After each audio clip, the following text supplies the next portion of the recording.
Hi, everybody. Jeff Marr here, and we are talking about Jacobs Innovation Challenge, a really cool competition that involves a lot of students, including some of our students right here at STEM. And to talk about the challenge, we're going to be speaking to a moment with their teacher, Simi Basu, but also you'll be hearing from Mishika Bhatia, Kaylee Kingman, and Suhit Mogadadi. So Simi, let's start with you about this Jacobs Innovation Challenge. I understand that the focus is on inventions that have to do with social good solutions, design thinking, and specifically a way to better our climate, if I have that correct. Yes, Jeff. First of all, thank you, Jeff, for having me and all these students here today to talk about this amazing challenge that I would like all these students to know about this as well. So the Jacobs Innovation Challenge is a worldwide challenge directed by Pactful.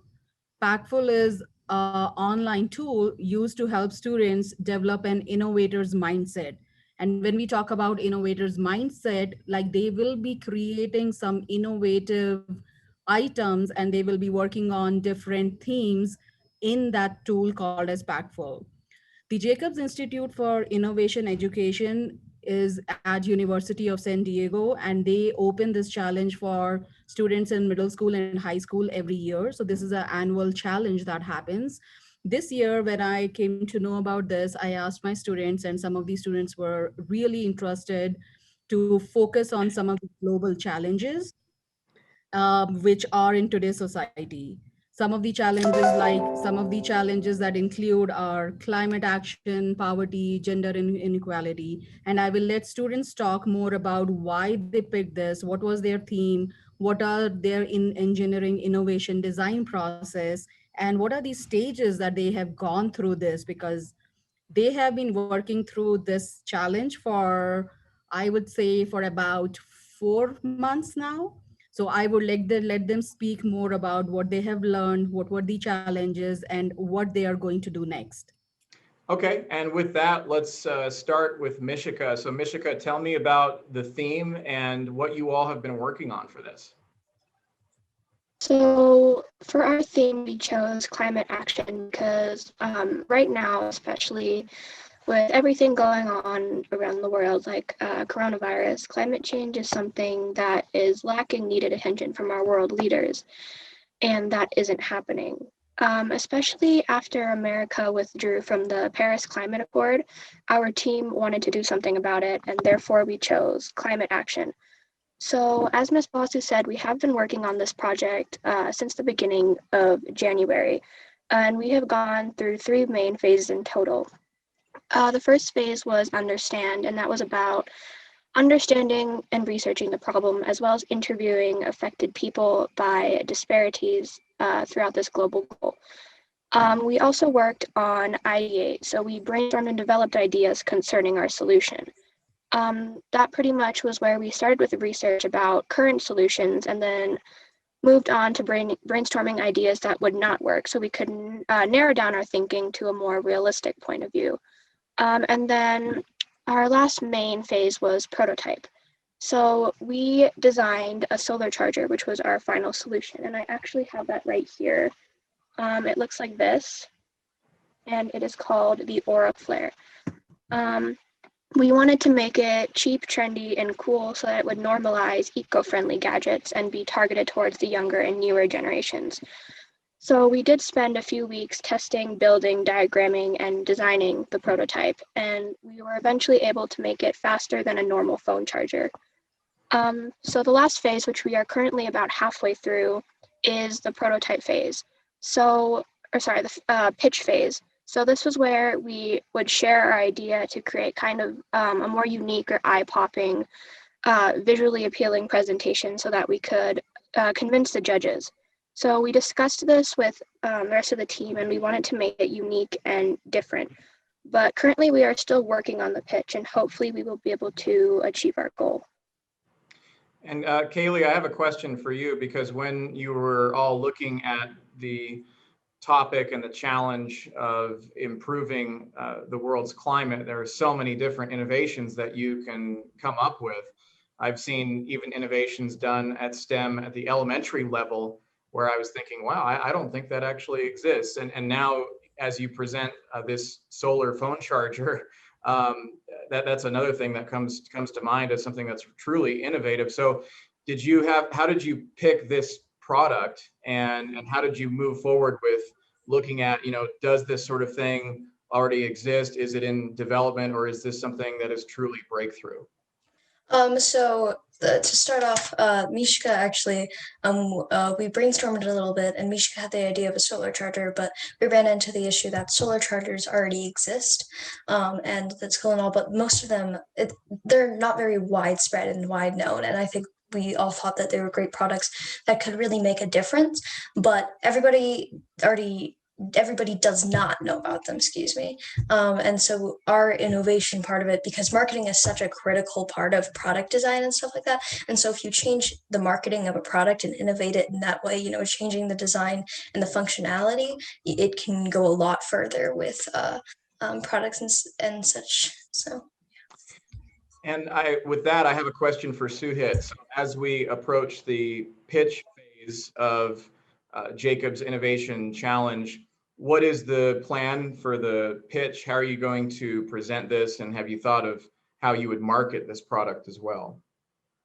Yeah, we were thinking about basically a diagram of the product. Because we're going to market this to the average user. Normal solar chargers are directed to like hikers and people outdoors, but since this is sleek and trendy, we have to target this to the average audience, which probably would like a more modern view. Okay, so how, and I'll ask this to anybody, how do you convince the consumer who's so used to plugging in their phone and having that phone charge up the way that they're accustomed to? How do you convince them to use this new product, even if they are not on board with improving the climate? And there might be those people who say, oh, I'm just going to keep using what I'm comfortable with. How do you get them interested in this product? Did you say that this actually charges the phone faster than the wall charger? Yeah. So I can start with this one. Oh, do you want to go ahead, Keely? Is that okay? Yeah, sure. So essentially what it is, it's almost making climate change a fad. And of course, this is horrible, and I wish that people didn't have to do this. But humans, quite frankly, are naturally, we want things that benefit us, we're greedy in a sense. And so a lot of people aren't going to. So our main selling point is not like, oh, look at this, it's climate friendly. It's, oh, look at this is cool. For example, the AirPod craze, or example, the new iPhone, one of the new iPhones, it didn't have a headphone jack, but people still bought it. And even though that's not what they're used to, they still bought it because it's a cool new iPhone. And that's the entire point of this product, and how we're going to get people to buy it. It's because it's not climate friendly. No, it's this cool new product that will normalize climate friendly items, eco-friendly items. And Mishika, did you have a thought on? Yeah, and then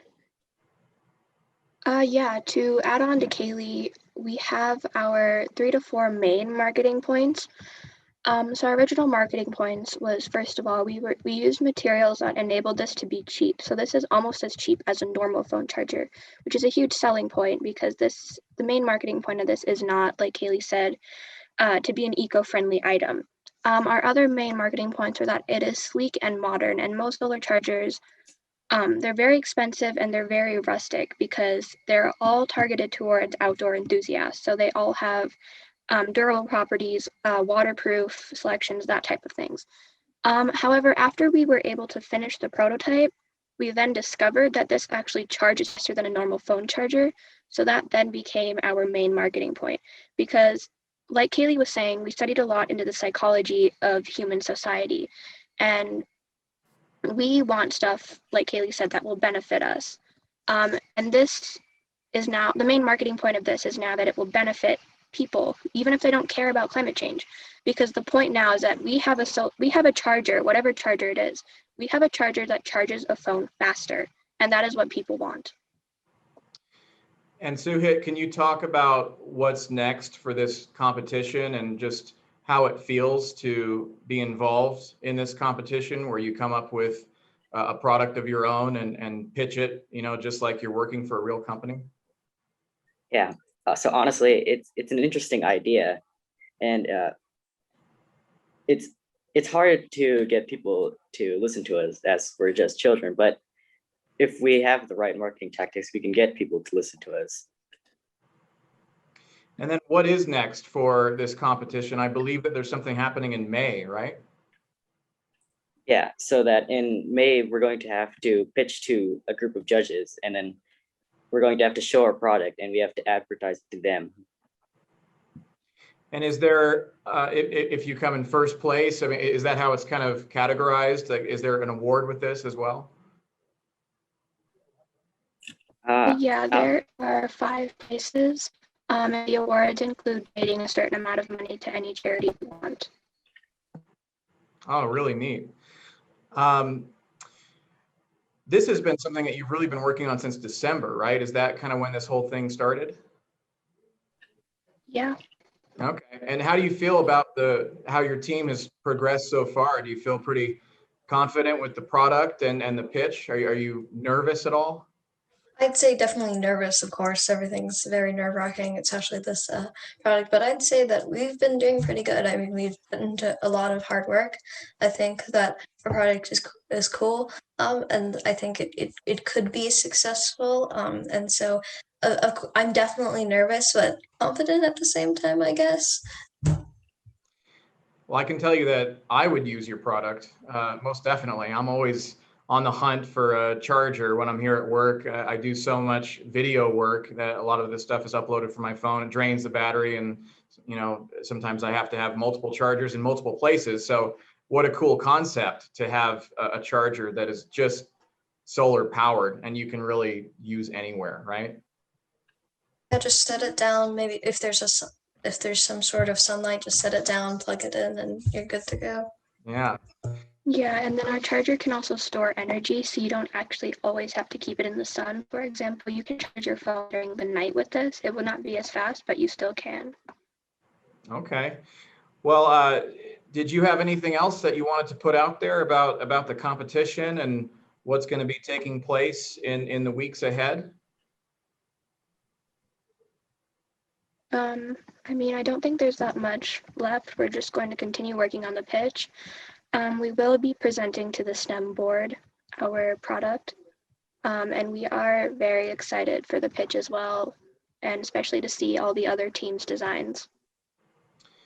Yeah, we're all looking forward to that too. So Mishika, Kaylee, and Suhit, thank you so much for taking the time to talk about your product. And we certainly wish you the best of luck with the Jacobs Innovation Challenge. Again, that pitch is coming up in May. So just weeks away, and good luck to your team. Thank you. Thank Thank you so much.